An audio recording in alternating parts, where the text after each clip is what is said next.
All right, good morning. After watching the tape, I thought, our staff and I thought that hands down this was our most intense, physical, competitive football game that we've played.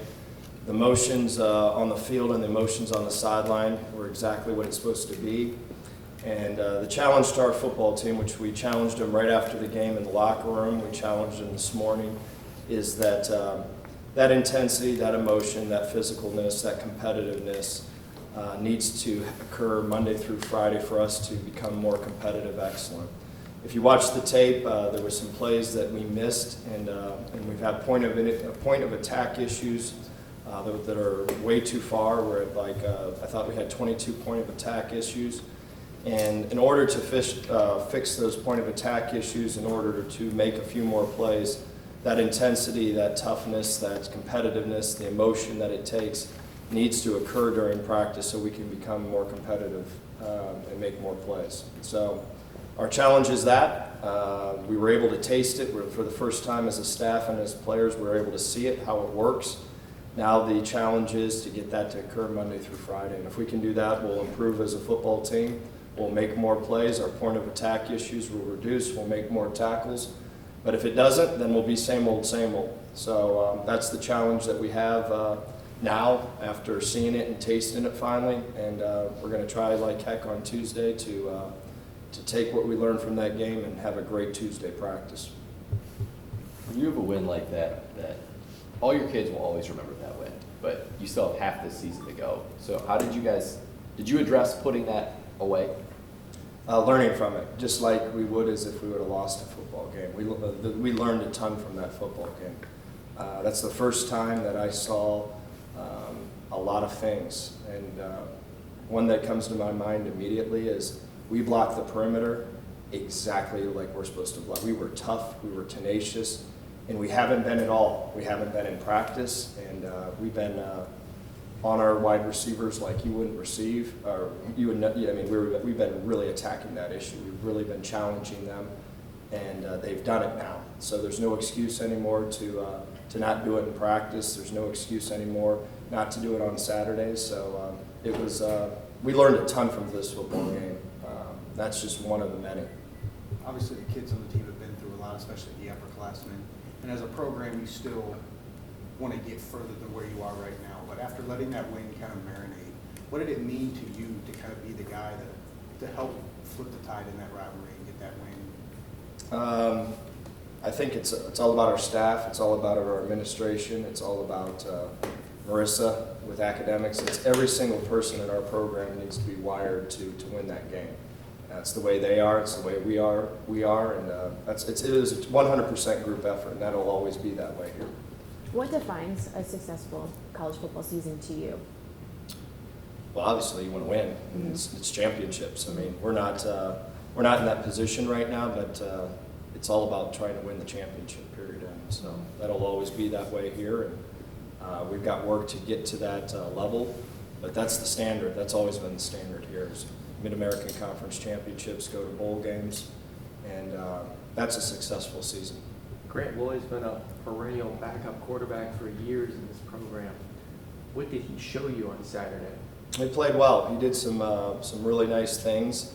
He did some things that he'd like to have back, and it goes back to becoming competitive. Having that competitive excellence. There was 3 or 4 things that he could have done different in that game that would have really changed the game. And the only way that we're going to make those 3 or 4 plays on Saturday is if they're done in practice at that speed, at that tempo, with that emotion. If not, you're hit or miss. And so we're really working hard to try to eliminate those 3 or 4 plays that can really change the difference in a play at that position and at every position. But that's what we're trying to accomplish this week.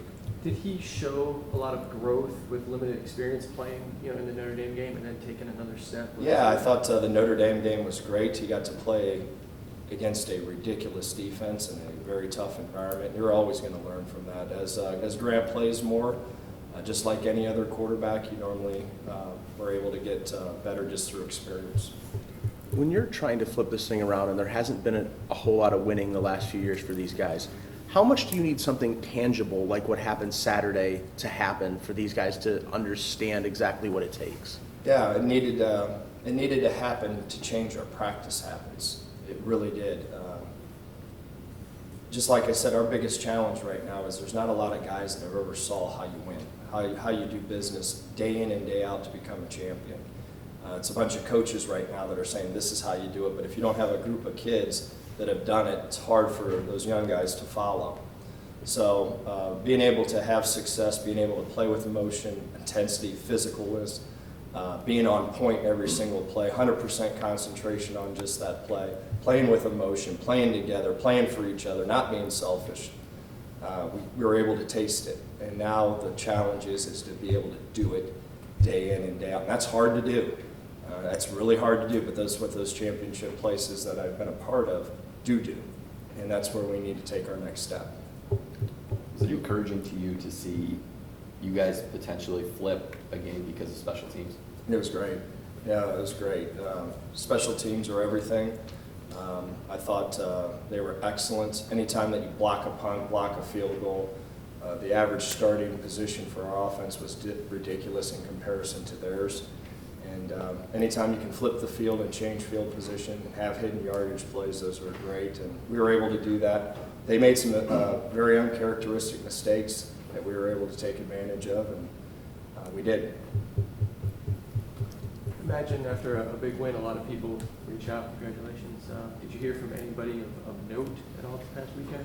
They were all important, so yeah, they were all important. No, I really appreciate everyone reaching out to our staff, our players, our administration. It was cool, but we need to learn from this, and we need to move from this. We need to build from this. This is if we don't figure this thing out Monday through Friday after what just occurred, then shame on us. So as a staff, we're attacking this like no other, and we're going to really try to do what we did Saturday, Monday through Friday, and we'll become a better football team. We'll take steps. We'll get to where we need to be, but we need to take advantage of what occurred on Saturday. And it's just finally we got to taste it, see it, and see how it works. It's a big win, but now you have another opponent this week in Central who's played really well the past 3 Played 4 really weeks, well, especially. yeah. What have you seen from them on tape, and did that get the guys' attention that this team is playing well? There's no doubt about it. We're playing a very experienced head coach and staff. I think the players are playing well. They're buying into what the head coach is selling up there, and we need to do a great job this week preparing for them.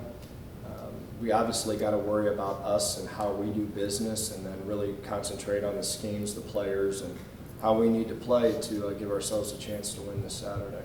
But they're a good football team. He's an excellent coach. They got a great staff. They've got good tradition. They're a great tradition there. So we gotta bring it. You always got to bring it every week in this conference. So it's nothing new. You mentioned the metaphor of the mountain and how you guys were kind of pushing up the mountain. You needed to find a way to push your way over the top. Do you feel like the win this past weekend was maybe that moment that pushed you over the top and will start to change things? No, it just got the rock a little bit higher up the hill. That's all it did. We still have a long way to go. Just like I said, this learning of how you do business, we got to see it, we got to taste it, and the rock will get pushed up even higher on that hill if we can figure out how to do it Monday through Friday. And if we do that, we'll get closer, and we'll get closer, and then sooner or later we'll be able to push it over the top and play for championships and all that. The rock won't be pushed over the top until we win this conference championship, period.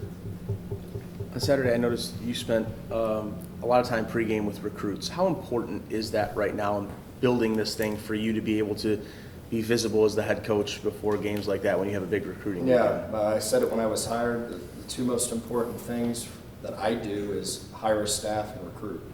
And obviously our staff is very experienced. We've got great ties in this area. And we need to do a great job recruiting a 4-hour radius. Our staff is recruiting their tails off.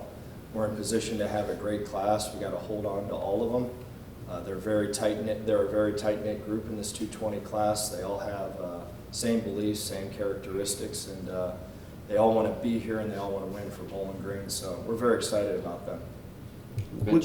Sorry, Nick. You mentioned it earlier about receivers blocking. I can think of the screen to Denley that Julian completely sprung. You guys scored a touchdown on the next play. When your receivers are blocking the way you need them, how important is that to your specific scheme? It's critical to any perimeter scheme. It doesn't matter if you're running a toss sweep, a jet sweep, a bubble. The whole key to springing the plays is the perimeter. And plays that, I always talk about missed opportunities. Whenever the perimeter doesn't block, that catch that Denley made on the bubble, if we don't block the perimeter, it's a 2-yard gain.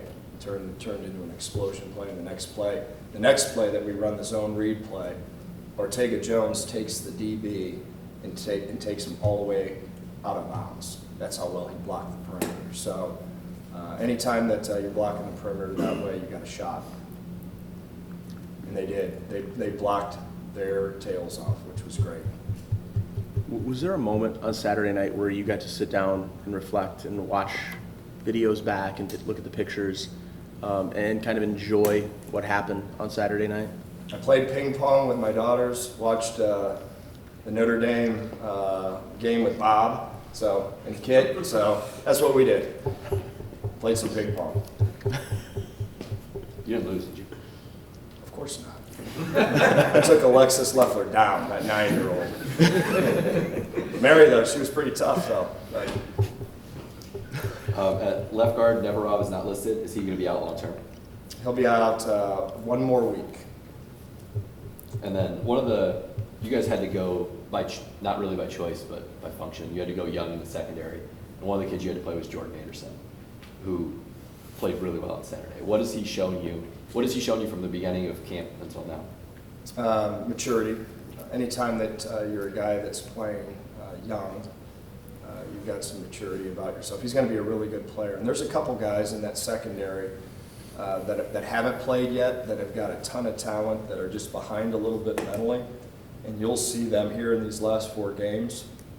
We're going to get those guys some experience, but there's some other talented guys behind Jordan that haven't played yet that we think are very talented, that are just behind a little bit mentally. And Jordan's playing right now because he's physically good enough and he's mature. He doesn't remind you of a freshman at all. We were really happy to watch how he performed. It was great seeing him on the 0 double free safety or double safety blitz hit the quarterback on a critical play. It was pretty cool. You know how good Brian Van Gorder is as a DC, and the perception is that he isn't very good or he has had a lot of bad defenses. Can you think of a better way to change the narrative than Saturday's game where he holds Toledo to 7 points? Yeah, and you don't want to get me rolling on that with coaches, but he's a great coach.